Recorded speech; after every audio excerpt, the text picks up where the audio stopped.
हाय दोस्तों, आप सब कैसे हैं। आशा करती हूँ आप सभी लोग अच्छे होंगे।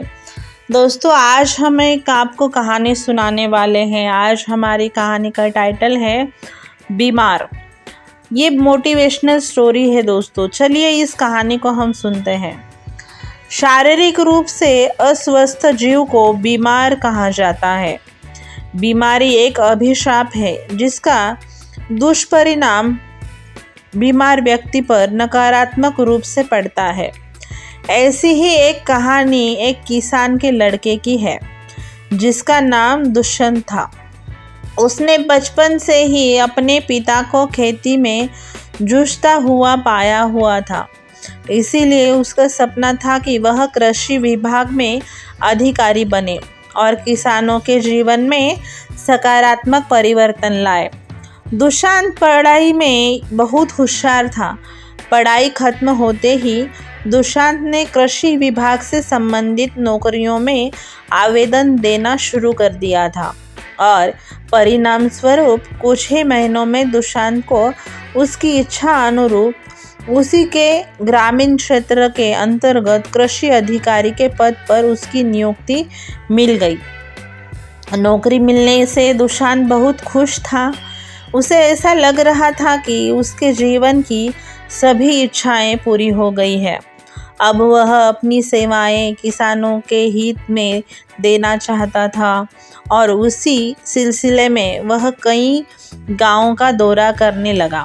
अलग अलग जगह जाने लगा। वह किसानों को मिलने लगा, किसानों को अच्छे किस्म की फसलें बोने के लिए बोलता था, प्रेरित करता और खेतों में कम से कम कीटनाशक का इस्तेमाल करने को कहता था। किसान भी दुष्यंत की बात से बहुत प्रेरित होने लगते थे। कुछ ही महीने गुजरते ही दुष्यंत की मेहनत ने असर करना शुरू कर दिया। खेतों में फसलें लहराने लगी। दुष्यंत किसानों की लहलहाती फसल देखकर बहुत खुश रहने लगा। उसे ऐसा लगने लगा कि उसने अपनी पढ़ाई का सही इस्तेमाल किया है, जिससे वह किसानों के जीवन को सकारात्मक रूप से बदलने का माध्यम बन रहा है। एक दिन दुष्यंत एक खेत में भ्रमण कर रहा था। उसी वक्त अचानक उसे खून की उल्टियाँ होने लगती है। खून देखकर वह घबरा जाता है। वह तुरंत डॉक्टर के पास पहुंचता है। डॉक्टर दुष्यंत के शरीर का परीक्षण करके बताते हैं कि उसे कैंसर है। कैंसर का कारण पूछने पर उसे पता चलता है कि कई वर्षों से हानिकारक कीटनाशक के इस्तेमाल से उत्पादित अनजान को खाने के कारण उसे कैंसर हुआ है। बीमारी के बारे में पता चलते ही दुष्यंत की दुनिया उजड़ जाती है। उसका मनोबल पूरी तरह से टूट चुका होता है। उसके सपने बिखर गए थे। डॉक्टर ने उसके शरीर पर शारीरिक परीक्षण के बाद बताया कि वह कुछ ही सालों तक जिंदा रहेगा, क्योंकि कैंसर पूरे शरीर में फैलता जा रहा है। डॉक्टर ने अपनी बात पर जोर देते हुए कहा कि तुम्हें अपनी नौकरी छोड़ देना चाहिए और घर में आराम करना चाहिए ताकि तुम कुछ समय ज़्यादा जीवित रह सके। दुष्यंत डॉक्टर की सलाह के अनुसार नौकरी छोड़ देता है और अपने परिवार में आराम करने लगता है। दुष्यंत के बीमार होने से उसके पिता को सबसे ज़्यादा दुख होता है। दुष्यंत की उनके बुढ़ापे का इकलौता सहारा था, लेकिन अब उन्हें ही अपने बेटे का सहारा बनना पड़ रहा था। उन्होंने दुष्यंत को ठीक करने के लिए कई डॉक्टरों का दरवाज़ा खटखटाया, लेकिन दुष्यंत की बीमारी आखिरी चरण पर पहुंच चुकी थी और अब विज्ञान ने भी हाथ खड़े कर दिए थे। दुष्यंत पूरी तरह से जीने की उम्मीद छोड़ चुका था। वह ज़्यादातर समय अपने परिवार में उदास बैठा रहता था। दुष्यंत के पिता ने उसे समझाते हुए कहा, तुम्हें कहीं बाहर घूमने जाना चाहिए। कब तक ऐसे घर में मायूस बैठे रहोगे? थोड़ा बहुत घूमोगे तो तुम्हारा मन बदलेगा। दुष्यंत अपने पिता की बात मानकर एक सुनसान पहाड़ पर जाकर रोजाना बैठने लगा। एक दिन दुष्यंत सुबह सुबह पहाड़ी की चोटी पर पहुंच गया। वहाँ उसे एक बांझ पत्थर से चोंच टकराते हुए दिखाई दी। दुष्यंत बांझ को काफी देर तक घूरता रहा। बांझ एक एक करके अपने पंख नोच रहा था। दुष्यंत को बांझ की यह हरकत काफी अजीब लग रही थी।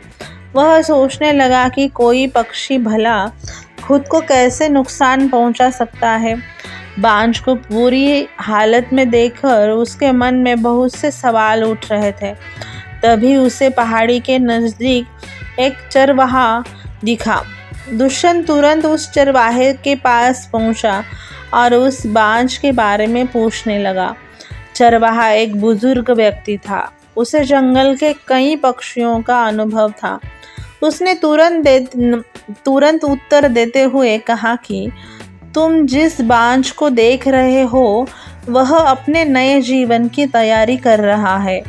दरअसल बात यह है, वह अब बूढ़ा हो चुका है और उसका शरीर बीमार है, जिससे वह अपना शिकार करने योग्य नहीं है। लेकिन अपनी इच्छा शक्ति से इतना यातनाएं झेलने के बावजूद वह बांझ कुछ ही महीनों के अंदर नए पंख और नई चोंच के साथ फिर निकल पड़ेगा अपने जीवन के सफर में। चरवाहे की बात सुनकर दुष्यंत के मन में आत्मविश्वास की किरण चमकने लगे।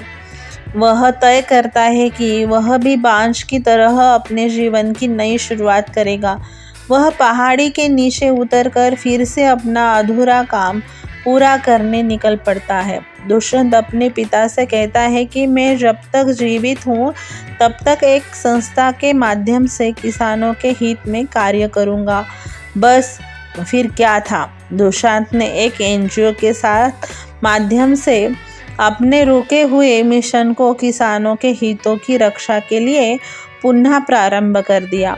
दुष्यंत समझ चुका था कि जिंदगी लंबी जीने से अधिक महत्वपूर्ण सार्थक जीना होता है और इसी के साथ यह कहानी खत्म हो जाती है। दोस्तों, आपको यह कहानी कैसी लगी? आपको यह कहानी अच्छी लगी हो तो हमारे चैनल पर आप नए हो तो हमारा चैनल सब्सक्राइब करें और लाइक करें और यह कहानी अपने दोस्तों के साथ शेयर करना ना भूलें।